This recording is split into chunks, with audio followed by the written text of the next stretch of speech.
বন্ধু যাচ্ছে রাস্তা দিয়ে, হঠাৎ করে ঝড়, বন্ধু তিনজন ঢুকে গেল গুহার মধ্যে। কিসের মধ্যে? গুহায়, যে পাহাড়ি এলাকায় আপনারা থাকেন যারা, গুহার মধ্যে। হঠাৎ করে পাহাড়ের পাথর দিয়ে গুহার মুখটা বন্ধ হয়ে গেল। এখন খোলার কোনো অপশন নাই। সবাই বলছে এখন তিনজন, এখন তো আমরা বের হতে পারবো না। সবাই সবার নেক আমলের ওসিলা দিয়ে আল্লাহর কাছে দোয়া করো। কিসের ওসিলা দিয়ে? নেক আমলের ওসিলা দিয়ে দোয়া করতে হয়। যে হাদিস, এই ছেলে বলছে, যুবক ছেলে, আল্লাহ, আমার একজন চাচাতো বোন ছিল। কে ছিল? এই যে বয়ফ্রেন্ড গার্লফ্রেন্ড, খালাতো বোন, চাচাতো বোন। এখন তো বিচ্ছিরি অবস্থা। এখন এমন একটা অবস্থা, পশ্চিমা সভ্যতার রিপোর্টগুলো পড়ে দেখি, ভাইও বোনের সাথে জেনা করে। ওদের ওখানে নিজের আপন পিতার দ্বারাও মেয়ে সেক্সুয়াল হ্যারাসমেন্টের শিকার হয়। ওরা আমাদেরকে শেখায় এখন ভালো কোনটা মন্দ কোন। আর আমরা আমাদের মাথাটা কবে যে বিক্রি করে দিলাম, ওদের কাছ থেকে ভালো মন্দ শিখতে হচ্ছে। কোরআন সুন্নাহ বাদ দিয়ে ওদের কাছ থেকে ভালো মন্দ শিখতে হচ্ছে। তো চাচাতো বোনকে সে খুব ভালোবাসতো, তাকে সে পেতে চাইতো, মানে তার সাথে সেক্সুয়াল সম্পর্ক করতে চাই, সোজা কথা বল। এখন সেই মেয়েকে অনেক প্রস্তাব দেয়, সেই মেয়ে রাজি হয় না। শেষে বলে, যদি আমাকে 1000 বা 100 স্বর্ণ মুদ্রা দিতে পারো, দিনার, তাহলে আমি তোমার সাথে সেক্স করব, মানে জেনা করবো। নাউজুবিল্লাহ। তো সেই ছেলে অনেক কষ্ট করে এই টাকাগুলো বা এই দিনারগুলো অর্জন করে, কামাই করে, দিনরাত পরিশ্রম করে, ঠিক আপনারা যেমন করছে না।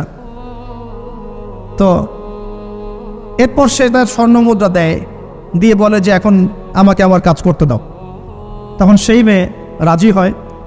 ঠিক যে মুহূর্তে তারা সেক্সুয়াল সম্পর্কটা করবে, ঠিক ওই মুহূর্তেই এই মেয়ে বলে ওঠে, হে আল্লাহর বান্দা, আল্লাহকে ভয় করো। আমি সারা জীবন আমার সতীত্বকে ধরে রেখেছি, কাউকে দেইনি। আমি কারোর সাথে এরকম অন্যায় করি নাই। আমি খারাপ মেয়ে নই। তুমি আমার ইজ্জতটা নষ্ট করো না। কে বলছে কথা? মেয়ে।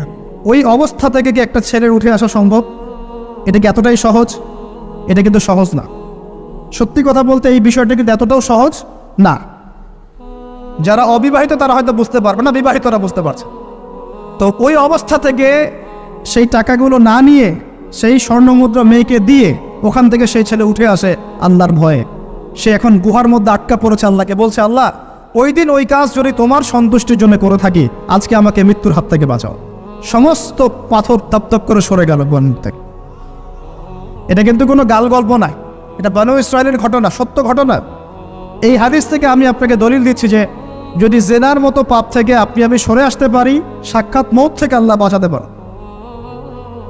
প্রিয় ভাই, সেই যুবক আরো সে ছায়া পাবে যে তার যৌবনকালটাকে আল্লাহর পথে কাটিয়েছে, এবং যাকে কোনো সুন্দরী মেয়ে জেনার জন্য আহ্বান করে, সে বলে আমি আল্লাহকে ভয় করে।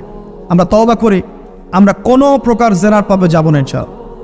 যদি হারাম কোনো সম্পর্ক থেকে থাকে, আজকেই এই নাম্বার ডিলিট করে ফেলতে হবে। আল্লাহ পাক তৌফিক দান করুন। ডিলিট করার আগে আবার ফোন করে বলেন না যে আজকে থেকে আর কথা বলবো না, তাহলে এই কথা আর কোনোদিন শেষ হবে না। একবারই বন্ধ, ডিসকানেক্টেড। কার জন্যে? আল্লাহর জন্যে।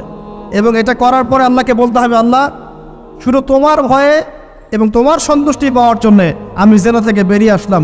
আল্লাহ, তুমি আমাকে হেদায়েত দাও, ইমান দাও, আমল দাও, এবং তোমার রাস্তায় আমাকে বেহিসাব রিজিক দাও। এবং নেককার কুমারী, নেককার প্রেমময়ী, তাকওয়াবাদ, মুত্তাকি একজন স্ত্রী আল্লাহ তুমি আমাকে দান করো। ইনশাআল্লাহ আল্লাহ পাক আপনাকে দান করো। আল্লাহ পাক দান। আল্লাহ পাকের জমিন প্রশস্ত, আল্লাহর হাত প্রশস্ত। আল্লাহর হাতকে সংকীর্ণ মনে করবেন না, আল্লাহর জমিনকে সংকীর্ণ মনে করবেন না। আল্লাহ পাক যাকে ইচ্ছা বেহিসাব রিজিক দিতে পারে ইনশাআল্লাহ। আল্লাহ পাক আমাদের সবাইকে বেহিসাব রিজিক দান করুন বলি আমিন। নবী সাল্লাল্লাহু আলাইহি ওয়াসাল্লাম বলেছেন, কিয়ামতের মাঠে আল্লাহ পাক 7 শ্রেণীর মানুষকে এই আরশের ছায়া দিবেন। কত শ্রেণী? যুবক ভাইরা হাদিসটা খুব ভালো করে শোনেন, কারণ এখানে সবগুলো হওয়ার মতো সম্ভাবনা আপনার আছে। 7টা শ্রেণীর অন্তর্ভুক্ত হওয়ার সম্ভাবনাই যুবকদের আছে, সবার নাই। 1 নম্বর হচ্ছে ন্যায়পরায়ণ শাসক। সুযোগ আছে তো? শাসন ক্ষমতা খারাপ কিছু না, কিন্তু শাসন ক্ষমতা পেয়ে যদি মানুষ ন্যায় বিচার করে ভালো। যদি জুলুম করে তাহলে আল্লাহর সামনে জবাবদিহি করতে হবে। That's all. 2 নম্বর সেই ব্যক্তি যার অন্তর মসজিদের সাথে ঝুলন্ত থাকে। কার সাথে? মোবাইলের সাথে না। কার সাথে? এখন অন্তর কার সাথে ঝুলন্ত থাকে? মোবাইলের সাথে। মসজিদের সাথে অন্তর ঝুলন্ত মানে কি? এটা কি সত্যি সত্যি কলিজে ঝুলা আছে না রূপকতা? মানুষ তো রূপক অর্থ বুঝতে পারে না। মানে আপনি নামাজের জন্য, জামাতে নামাজ পড়ার জন্য উদ্গ্রীব হয়ে থাকেন, এটা হলো মসজিদের সাথে ঝুলন্ত হৃদয়। এরপর সেই ব্যক্তি, সেই যুবক যে তার যৌবনকালটা আল্লাহ পাকের ইবাদতে কাটিয়ে দিয়েছে। সুযোগ আছে না? আছে কি নাই? যুবকদের সুযোগ আছে কি নাই? 4 নাম্বার, সেই ব্যক্তি বা সেই দুই ব্যক্তি যারা একে অপরকে আল্লাহর জন্য মহব্বত করে। বয়ফ্রেন্ড গার্লফ্রেন্ড ট্রেডিশন বলা হচ্ছে না, বয়ফ্রেন্ড গার্লফ্রেন্ডের হারাম জেনার ভালোবাসা বলা হচ্ছে না। কি বলা হচ্ছে? দিনের জন্যে, আল্লাহর জন্যে দুজন পরস্পরকে ভালোবাসে, আল্লাহর জন্যেই বিচ্ছেদ ঘটে। 5 নাম্বার, সেই ব্যক্তি যাকে, যুবক ভাই শোনেন ভালো করে, সেই ব্যক্তি যাকে কোনো সুন্দরী নারী জেনার জন্যে ডাকে, সুন্দরী উচ্চ বংশের কোনো মেয়ে নিজেই জেনা করার জন্য ডাকে, কিন্তু যুবক বলে আমি আল্লাহকে ভয় করি, ইন্নী আখাফুল্লাহ, আমি আল্লাহকে ভয় করি। এরকম যুবক আছে এখনো বাকি সমাজে? এখন তো ইচ্ছা করেই মানুষ জেনা করে। এখন তো জেনা এত সহজ, মানুষ 1000, 1500, 2000 টাকা দিয়ে জেনা করতে পারে। এই সমাজে জেনা সহজ, বিয়ে হয়েছে কঠিন। আর কে? আর সেই ব্যক্তি যে এত গোপনে দান করে, যার বাহাত জানে না ডান হাত কি দান করেছে, যার বাহাত জানে না ডান হাত কি দান করেছে। আমাদের মতো নয় যে 10,000 টাকা দান করলে সবাইকে না জানানো পর্যন্ত ঘুম হচ্ছে না, এমন নয়।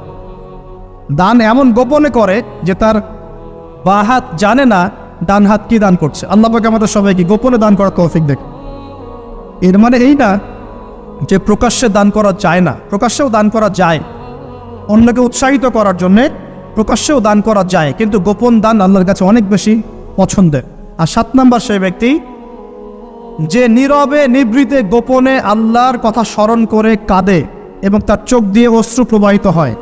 এই 7 শ্রেণীর মানুষকে আল্লাহ পাক কিয়ামতের মাঠে আরশের ছায়া দিবে ইনশাআল্লাহ। আমরা কি পেতে চাই? আল্লাহ পাক এই আরশ সবার আগে সৃষ্টি করেছেন। তারপর কি সৃষ্টি করেছেন? কলম। কে? কলম সৃষ্টি করে আল্লাহ পাক বলেছেন উকতুব, লিখো। কলম বলছে মাযা আকতুব, আমি কি লিখবো? আল্লাহ বলছেন কিয়ামত পর্যন্ত যা হবে সব লিখো। লাউহে মাহফুজে কলম লেখা শুরু করেছে, কিয়ামত পর্যন্ত যা হবে সব লেখা হয়ে গেছে অলরেডি। অতএব রিজিক নিয়ে আপনার টেনশন করার কোনো দরকার নাই, যা লেখা হয়েছে পাবেন ইনশাআল্লাহ। যদি হালাল পথে চান হালাল পথে পাবেন, হারাম পথে চাইলে হারাম পথে পাবেন। আপনি যা তাকদিরে আছে এর বাইরে আপনি কিছু পাবেন যতই চেষ্টা করেন। আল্লাহ পাক আমাদের সবাইকে তাকদির নিয়ে সন্তুষ্ট থাকার তৌফিক দান করুন। এরপর আল্লাহ পাক এই মহাবিশ্ব সৃষ্টি করেছেন 7 আকাশ, 7টা মহাবিশ্ব। কয়টা? 7টা, মাত্র 6 দিনে। কয় দিনে? 6 দিনে। ফি সিত্তাতি আইয়াম, 6 দিনে। আল্লাহ পাকের একদিন কিন্তু আমাদের দিনের মতো নয়। সূরা মাআরিজের মধ্যে আছে আল্লাহ পাকের একদিন আমাদের 50,000 বছরের সমান। কত হাজার বছর? 50,000 বছর। কিয়ামতের মাঠটাও হবে, ওই দিনটাও হবে 50,000 বছর। ওই 50,000 বছরের সমপরিমাণ দিনে কেউ যদি পিপাসার্ত না থাকতে চায়, হাউজে কাউসারের পানি চায়, সে যেন কোনো বেদাতি আমল না করে, নবীর সুন্নতের উপর থাকে। ইনশাআল্লাহ নবী সাল্লাল্লাহু আলাইহি ওয়াসাল্লাম তাকে হাউজে কাউসারের পানি পান করো ইনশাআল্লাহ। ওই 50,000 বছরের সমপরিমাণ দিনে যদি আমরা তীব্র রোদে কষ্ট পেতে না চাই, আরশের ছায়া পেতে চাই, তাহলে এই 7 শ্রেণীর অন্তর্ভুক্ত হওয়ার চেষ্টা করতে হবে। আল্লাহ পাক তৌফিক ইনায়াত করুন। আমরা কি বলি? আমরা বলি ওয়াকুলিল হাক্কু মির রাব্বিকুম, সত্য আল্লাহর পক্ষ থেকে আস। আমরা বলি যে অদৃশ্যে বিশ্বাস না করা পর্যন্ত কেউ মুমিনই হতে পারবে না। ইমানের কয় পিলার? ইমানের কয় পিলার? 6 পিলার। আমানতু বিল্লাহি, আল্লাহর প্রতি বিশ্বাস করলাম, ওয়া মালাইকাতিহি, তার ফেরেশতাগণের প্রতি, ওয়া কুতুবিহি, আল্লাহ পাকের আসমানি কিতাব সমূহের প্রতি, ওয়া রুসুলিহি, আল্লাহ পাকের রাসূলগণের প্রতি, ওয়াল ইয়াউমিল আখির, পরকালের প্রতি, ওয়াল কদরি খায়রিহি ওয়া শাররি, তাকদীর বা ভাগ্যের ভালো মন্দের প্রতি। এই 6টার একটাও কি চোখে দেখা যায়? আল্লাহকে দেখেছেন? ফেরেশতা দেখেছেন? আমাদের নবীকেও কি দেখেছেন? শুধু কোরআনটা আপনি চোখের সামনে দেখছেন, আর কিচ্ছু আপনি দেখছেন না। পরকাল দেখেছেন? তাকদীর ভাগ্য দেখেছেন? কিচ্ছু দেখি নাই। এই 6টা পিলারে বিশ্বাস না করতে পারলে কেউ মুমিন হতে পারবে না। পারবে? আলিফ লাম মিম যালিকাল কিতাবু লা রাইবা ফি হুদাল লিল মুত্তাকিন। কারা মুত্তাকি? আল্লাযীনা ইউমিনুনা বিল গায়বি। এই যে 6টা গায়েবে যারা বিশ্বাস করে এরা হলো মুমিন মুত্তাকি। তাহলে আমাদের জ্ঞানের ভিত্তিটা কি? আমরা অদৃশ্য বিশ্বাস করি, আর ওদের জ্ঞানের ভিত্তি হচ্ছে ওরা চাক্ষুষ যা দেখে তাতে বিশ্বাস করে। এই জায়গাতেই তো পার্থক্য জ্ঞানতাত্ত্বিক। এই কারণেই ওরা ফেরেশতায় বিশ্বাস করে না, আল্লাহ বিশ্বাস করে না, নবী রসুলগণে বিশ্বাস করে না। তারা বলছে আল্লাহর সন্তান আছে, নাউযুবিল্লাহ। হ্যাঁ, তারা আসমানি কিতাবে বিশ্বাস করছে না, তার ধর্মের কনসেপ্টে বিশ্বাস করছে না। তারা পরকাল, পুনরুত্থান, হাসর, কিয়ামত, মিজান, পুলসিরাত কিছুই বিশ্বাস করে। বিশ্বাসগত পার্থক্য এখানে। এখন মুমিন মুসলিম হিসাবে আমরা বিশ্বাস করি আল্লাহ পাকের ফেরেশতা আছে না নাই? আছে। এখন এই ফেরেশতারা 8জন ফেরেশতা, বড় বড় 8জন ফেরেশতা, তারা আল্লাহ পাকের আরশটাকে ধরে রেখেছে। কয়জন ফেরেশতা? 8জন। এই 8জন ফেরেশতা আল্লাহর আরশকে টেনে নিয়ে আসবে কিয়ামতের মাঠে। বলেন সুবহান। আল্লাহ পাকের এমনও ফেরেশতা আছেন যারা একটা ফুৎকার দিবে, জাস্ট একটা ফু, এক ফুৎকারে পুরো মহাবিশ্ব ধ্বংস হয়ে যাবে। এত শক্তিশালী ফেরেশতা আছে আল্লাহ পাক। আমরা যখন মায়ের গর্ভে ছিলাম, এরকম একজন ফেরেশতাই আল্লাহর পক্ষ থেকে রূহ নিয়ে এসে মায়ের গর্ভে ফুঁকে দিয়েছে এবং আল্লাহর হুকুমে 4টা বিষয় লিখে দিয়েছে। আমরা প্রত্যেকে যখন মায়ের গর্ভে ছিলাম, বয়স ছিল 4 মাস 10 দিন। আমরা তো সব ভুলে গেছি এখন এগুলো, মাত্র 4 মাস 10 দিন। এখন শরীরে শক্তি আছে তো, এই জন্য শৈশব, বাল্যকাল সব ভুলে গেছে। আবার একদিন শরীরে শক্তি থাকবে না, তখন আবার আল্লাহ আল্লাহ করা শুরু কর। 2 দিন ডায়রিয়া হলেই আল্লাহ আল্লাহ শুরু হয়ে যায়। যখন মানুষ সুস্থ থাকে আল্লাহর বিরুদ্ধাচারণ করে, আল্লাহ বলতে কেউ নাই। ঠিক আছে? তো ওই ফেরেশতা লিখে দিয়েছেন 4টা জিনিস আল্লাহর পক্ষ থেকে। 1, সেই ব্যক্তির হায়াত কতটুকু হবে। 2, দুনিয়াতে রিজিক পাবে, কি কি রিজিক পাবে। 3 নাম্বার, তার কাজগুলো কি কি হবে, দুনিয়ায় কি কি কাজ করবে সে। আর 4 নাম্বার, তার সৌভাগ্য, সে সৌভাগ্যবান হবে না দুর্ভাগ্যবান হবে, মানে জান্নাতি হবে না জাহান্নামী হবে। এটা লিখে দেওয়া হয়ে গেছে। এখন এরকম 8জন বড় বড় ফেরেশতা আল্লাহর আরশটাকে ধরে রেখেছেন। আর আমরা বলছি কুরসির কথা। এই কুরসি আসমান জমিনকে ঘিরে আছে। আর আয়াতুল কুরসি যে ব্যক্তি তেলাওয়াত করবে, ইনশাআল্লাহ তাআলা আল্লাহর পক্ষ থেকে একজন ফেরেশতা তাকে সারা রাত পাহারা দিবে ইনশাআল্লাহ। এই কুরসির উপরে কি আছে? এই কুরসির উপরে আছে মহাসাগর। কি আছে? অ্যামেজিং না? কখনো শুনেছেন?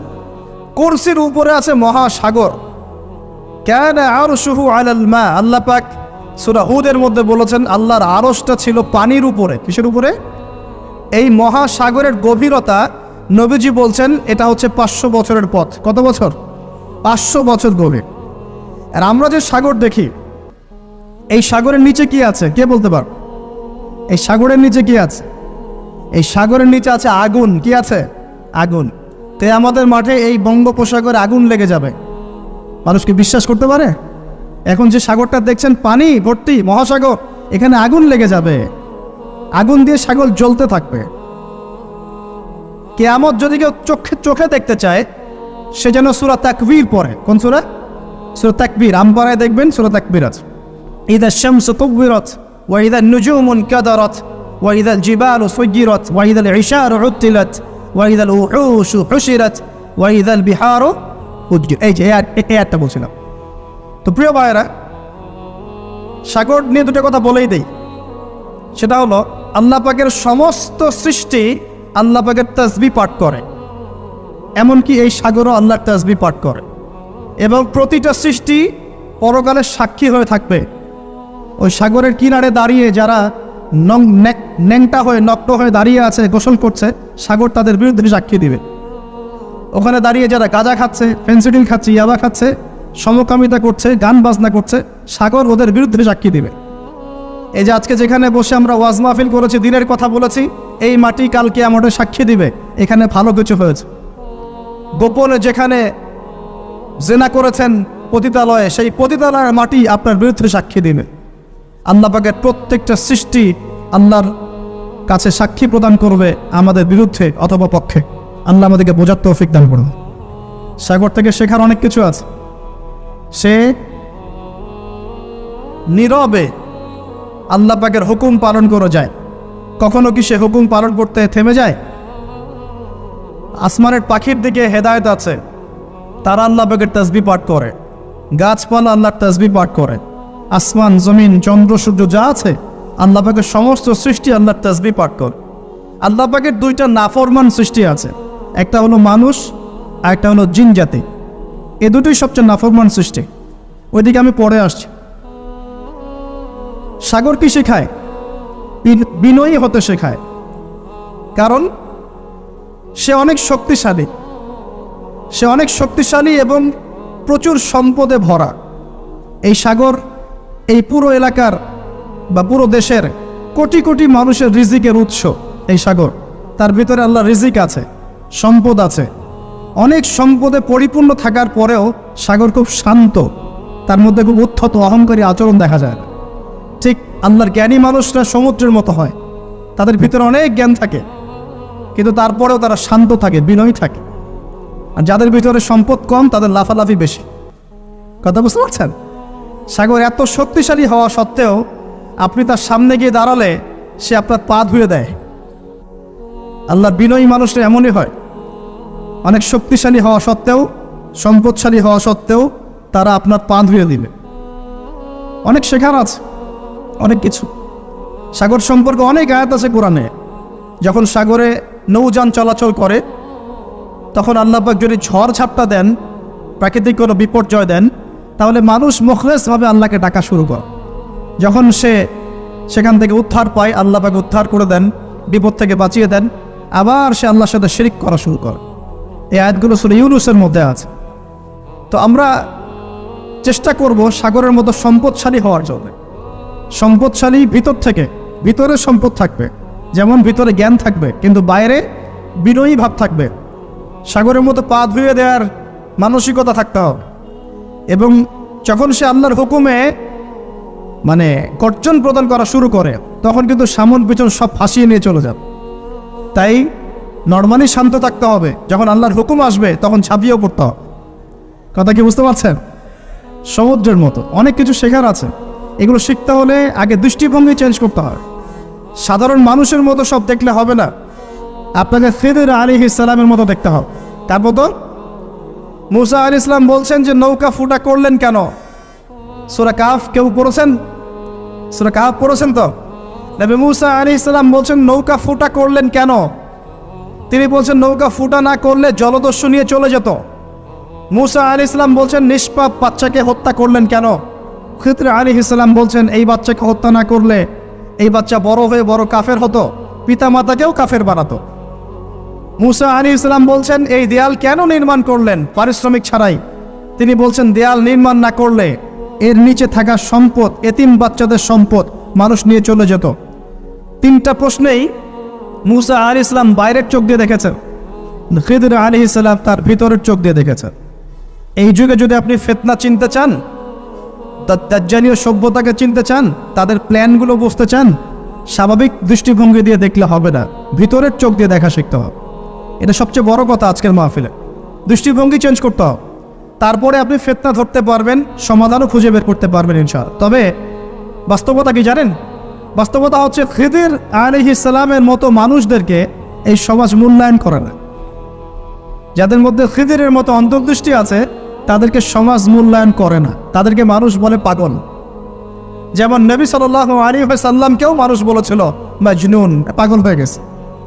নবী সাল্লাল্লাহু আলাইহি ওয়াসাল্লামকে মানুষ বলছে সাহের, জাদুকর, মাজনুন, ফারিকুল জামাআ বলছে, সাবিঈ, কত কথা বলেছে।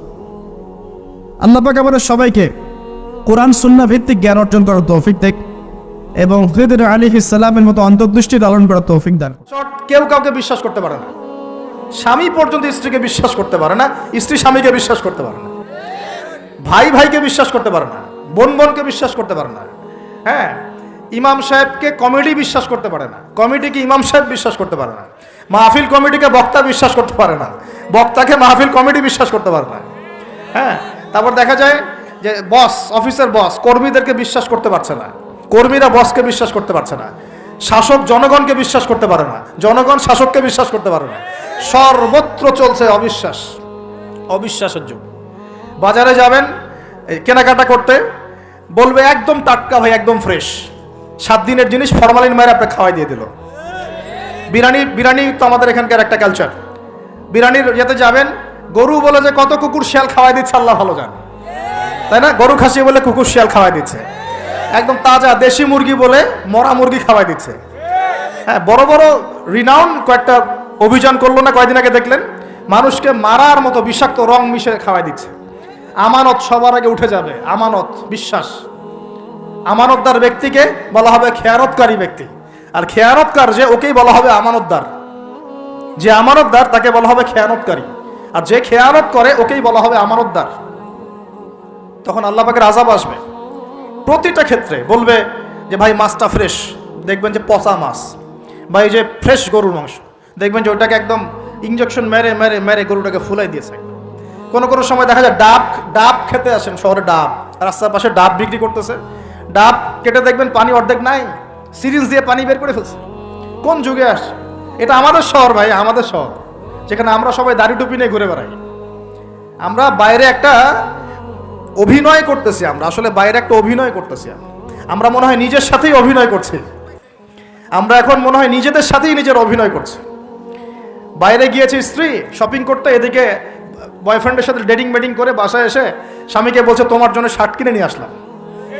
হ্যাঁ, এদিকে স্বামী বাসা থেকে বের হয়েছে, ওইদিকে অফিসের কলিগদের সাথে দুই চারটার সাথে তার অবৈধ সম্পর্ক। ঠিক আছে, মানি ব্যাগ সার্চ করলে কন্ডম পাওয়া যায়, মানি ব্যাগ সার্চ করলে কি পাওয়া যায়? কন্ডম পাওয়া যায়। এবার প্রোটেকশন এগুলো না করলে এইডসের রোগ হবে। শিখিয়েছে যে যৌন সম্পর্ক করেন, অবৈধ যৌন সম্পর্ক করেন, কিন্তু প্রোটেকশন নিয়ে করেন, এগুলো শেখাচ্ছে মানুষ। তো এই জেনাকারী সমাজের উপর আল্লাহর গজব আসবে না তো কি আসবে বলেন? কি আসবে? ও বাইরে গিয়ে আরো 2-3টা মেয়ের সাথে সম্পর্ক করে বাসায় আসে, স্ত্রীকে বলছে আমি তোমাকেই সবচেয়ে বেশি ভালোবাসি। মানে এখানে জেনাকে উস্কে দেওয়া হচ্ছে, আর হালাল সম্পর্ক, হালাল বিবাহ, এটাকে প্রতিবন্ধকতা সৃষ্টি করা হচ্ছে। আপনি হালাল বিয়ে করতে চান, পারবেন না, কঠিন। যৌতুক, এখানে আবার যৌতুকের ব্যাপার আছে। ভাবখানে এমন যে বিয়ে মানে একটা বাণিজ্য, মানে যখন মেয়ের বাবা বিয়ে দিবে, মেয়েটাকে পার করছে, বড় অঙ্কের একটা টাকা দরকার এখানে। হ্যাঁ, আর ছেলের বাবা যখন মেয়ে নিয়ে আসছে, সেখানে আবার বড় অঙ্কের যৌতুক ইম্পোজ করছে। মেয়ের বাবা দিচ্ছে বড় অঙ্কের মোহর, আমার মেয়েকে বিয়ে করতে চাও, 20 লাখ টাকা মোহর লাগবে। ও ছেলের সামর্থ্য নাই, ও বলছে ঠিক আছে, আচ্ছা লেখুক, পরে বাসর রাত্রে মাফ করাই নিব আর কি। বাসর রাত্রে মাফ করাই নিচ্ছে, তারপরে সারা বছর, এটা সারা জীবন দেওয়ার কোনো নাম নাই, মেয়ের হক আর সে পেল না। এদিকে মেয়ের বাপও কম চালাক না, হ্যাঁ, সে আবার মোহর যেমন বাড়িয়েছে, ছেলের বাপও কম চালাক না, সে আবার এদিকে যৌতুক ইম্পোজ করেছে। ওই যৌতুকের টাকাটা নিয়ে মোহরটা দিব। সবাই চালাক, সবাই স্মার্ট। মানে প্রতারণা আর অবিশ্বাসের যুগ চলছে, এটা প্রতারণা অবিশ্বাসের যুগ। একটা মেয়েকে বাইরে পাঠিয়েছেন বাবা, সেই মেয়ে বাবার কাছে খুব ভালো, দুধ খেতে মানে নাক চিপলে দুধ বেড়ায়, এমন একটা অবস্থা মেয়ের। বাইরে দেখবেন প্রাইভেটে গিয়ে, কোচিংয়ে গিয়ে 8-10টা প্রেম করা শেষ। হ্যাঁ, ছেলেকে পাঠিয়েছেন ইউনিভার্সিটি, বিশ্ববিদ্যালয়, আমাদের শহরেই, ছেলে খুব ভালো বাবার কাছে, একদম নাক চিপলে দুধ বেড়ায়। বাইরে গিয়ে দেখবেন এদিকে 8-10টা মেয়ের সাথেও সম্পর্ক করা শেষ। এই যে পিচ্ছি ছেলেকে আমরা রাস্তাঘাটে দেখি, ঢাকা শহরের কিশোর গ্যাং তৈরি করেছে, কিশোর গ্যাং। হ্যাঁ, গুন্ডামি, ওই তামিল কিছু মুভিজ দেখায়, হ্যাঁ, মারামারি করছে, একটা ঘুষি দিলে একদম গাছের উপর উঠে যায়। হ্যাঁ, ওগুলো দেখে দেখে শিখছে, হকি স্টিক নিয়ে, চাকু চাপাতি নিয়ে ঘুরে বেড়ায়।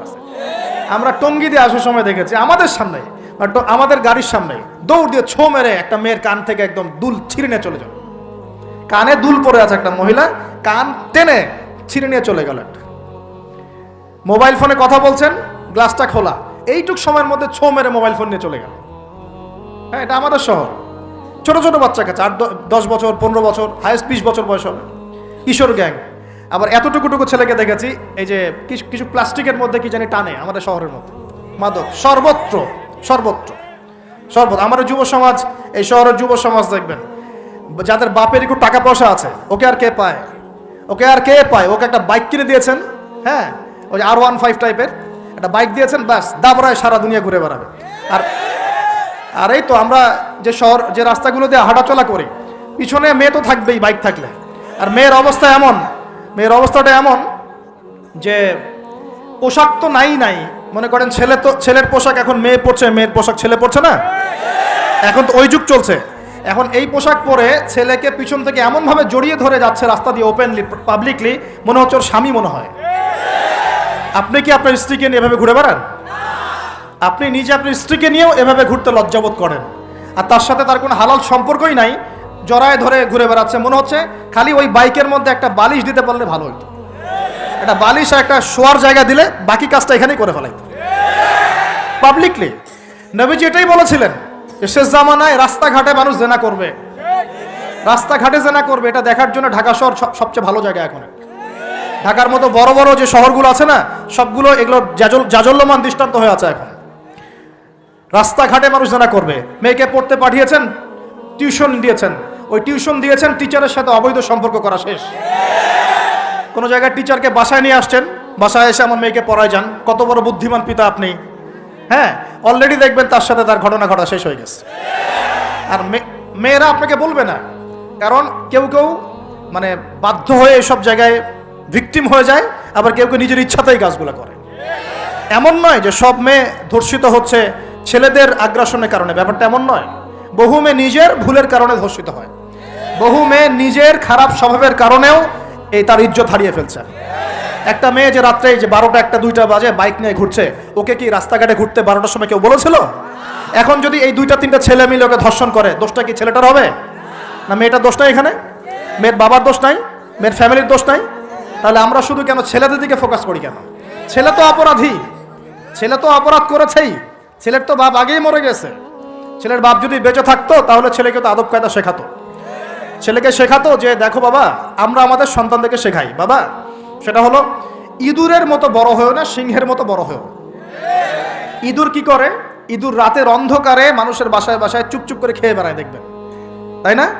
যারা রাতের অন্ধকারে জেনা করে বেড়ায় এরা ইঁদুরের মতো, রাতের অন্ধকারে খালি এই হোটেল ওই হোটেল, এই ঘরে ঘুরে বেড়ায়, এই প্রেমিকার ঘর এই প্রেমিকার ঘর, এই ফ্ল্যাটে ওই ফ্ল্যাটে ঘুরে বেড়ায়। আর যারা সিংহ পুরুষ তারা বিয়ে করে প্রকাশ্য স্ত্রীকে নিয়ে ঘুরে বেড়ায়। তো আমরা আমাদের ছেলেদেরকে এটা শিখাই না তো, বরং আমরা শিখাচ্ছি তোমাকে নিজের পায়ে দাঁড়াতে হবে, বড় হবা, 30-35 বছর হোক তারপর বিয়ে করো। আর এই 18 বছর হয়ে গেছে, 18 থেকে এই যে 30, এই 12 বছরে তার তো যৌবনের তাড়না ছিল, এই তাড়না মেটাতে না পেরে সে পতিতালয়ে গিয়েছে, ওই যে কার ফ্ল্যাটে গিয়েছে, কোথায় কোথায় মাদকের আসরে বসেছে, মেয়েদেরকে নিয়ে এইখানে ওইখানে ঘুরে বেরিয়েছে। আমরা তো এমনও দেখেছি যে গাড়ির মধ্যে ছেলের কোলে মেয়ে ঘুরে ঘুরে বেড়াচ্ছে এখানে। এই শহরগুলোর মধ্যে আল্লাহ পাকের আযাব আসবে না তো কি আসবে আমাকে বলেন? সে জামানায় যে কয়েকটা পাপের কারণে আযাব আসে, তার মধ্যে অন্যতম সেরা পাপটা হচ্ছে জেনা। আমরা এই শহরটাকে জেনার শহর বানিয়ে ফেলেছি এখন, জেনার শহর। এগুলো গেল অবিবাহিতদের কথা। ইভেন ইউনিভার্সিটিগুলোর মধ্যে গিয়ে দেখবে, ইউনিভার্সিটিতে গোল করে গ্রুপ স্টাডি করছে, গোল করে, এবং ছেলের কাপড় মেয়ে পড়ছে, মেয়ের কাপড় ছেলে, কাপড়ের কোনো বালাই নাই। নবীজি বলেছিলেন শেষ জামানায় 2 শ্রেণীর মানুষ আসবে, আমি এদেরকে দেখি নাই। নবীজি দেখেন নাই মানে 1400 বছর আগে ওরা ছিল না। এক শ্রেণী হচ্ছে হাতের মধ্যে মানুষকে মারার কিছু অস্ত্র নিয়ে ঘুরে বেড়াবে, এরা মানুষকে নির্মমভাবে পিটাবে, নির্মমভাবে মানুষকে পিটাবে। এই শ্রেণীকে আমি দেখিনি, এরা আসবে পরে। আর এক শ্রেণী হচ্ছে এমন এক শ্রেণীর মহিলা বের হবে যারা কাপড় পরেও নগ্ন থাকবে, নিজেরাও আকৃষ্ট হবে, অন্যকে আকৃষ্ট করবে। তো এই মেয়েদেরকে তো দেখতে পাচ্ছেন, এখন পাচ্ছেন না? তার মানে কিয়ামত কাছে না দূরে? আর আমি এখন ওই হাতে লাঠিওয়ালা ওই গ্রুপকেও খুঁজে পেয়েছি। হাতে লাঠিওয়ালা সেই গ্রুপ কোনটা জানেন? ওই যে ঘরের মধ্যে ঢুকায় যে ছেলেগুলোকে মেরে রাত্রেবেলা মেরে ফেলায়, সেটা গ্রুপের। বিভিন্ন হলে দেখেন না, হকি স্টিক নিয়ে 8-10 জন মিলে এক একটা করে ছেলেকে ডেকে নিয়ে পিটাই মেরে ফেলায়, এগুলো সেই ছেলে। এদেরকে যারা জন্ম দিয়েছে ওই বাপের জন্য ধিক্কার, এদেরকে যারা জন্ম দিয়েছে এই বাপের জন্য ধিক্কার। আর এখন এরকম লেডিস গ্রুপও বের হয়েছে, আর মেয়েদেরকেও হলে ডেকে পিটানো শুরু করেছে। তোমরা কি মনে করো যে 5 জন 6 জন 10 জন মিলে একজনকে সারা রাত টর্চার করে মেরে ফেলানোর মধ্যে সুপুরুষ? তুমি সুপুরুষ, তুমি অনেক বড় বীর। সাহস থাকলে তুমি একজন মারামারি করে দেখাও না, দেখি তোমার এত বড় সাহস, তাহলে একজন মারামারি করে দেখাও না। আসো রিংয়ের মধ্যে আসো, তারপর দেখি তোমার কত শক্তি, আমাদের কত শক্তি। একজন 1-on-1 ব্যাটেলে আসো, দেখি খালি হাতে 1-on-1 ব্যাটেলে আসো। 8 জন 10 জন মিলে একটা বুয়েটের ছেলে, একটা মেডিকেলের ছেলে, একটা অমুকের ছেলে, তমুকের ছেলে, বাবা মায়ের স্বপ্ন লালন করা ছেলেগুলোকে ঘরের মধ্যে ঢুকাবা, সারা রাত পিটায় মেরে ফেলবা, এটাকে তোমরা সাফল্য মনে করো, বীরত্ব মনে করো? এই ছেলেগুলোকে জন্ম দিয়েছে যে পিতা মাতা, এদের জন্য ধিক্কার আমার পক্ষ থেকে। আপনারা এইসব সন্তান জন্ম দিতে গেলেন কেন? খিদির আলাইহিস সালাম বেঁচে থাকলে ছোটবেলায় মেরে ফেলতো এদেরকে। ওই যে খিদির আলাইহিস সালাম ছোটবেলায় একটা বাচ্চাকে মেরে ফেলছিলেন না? মুসা আলাইহিস সালাম বলেছিলেন যে একটা বাচ্চাকে কেন মেরে ফেললেন? তখন খিদির আলাইহিস সালাম বলেছিলেন এই ছেলেটা যদি বড় হলে অনেক বড় কাফের হবে, আল্লাহ আগে জানিয়ে দিয়েছেন, এই জন্য আগে মেরে দিয়েছে। এই বাচ্চাগুলোকে নিতে গেলেন কেন?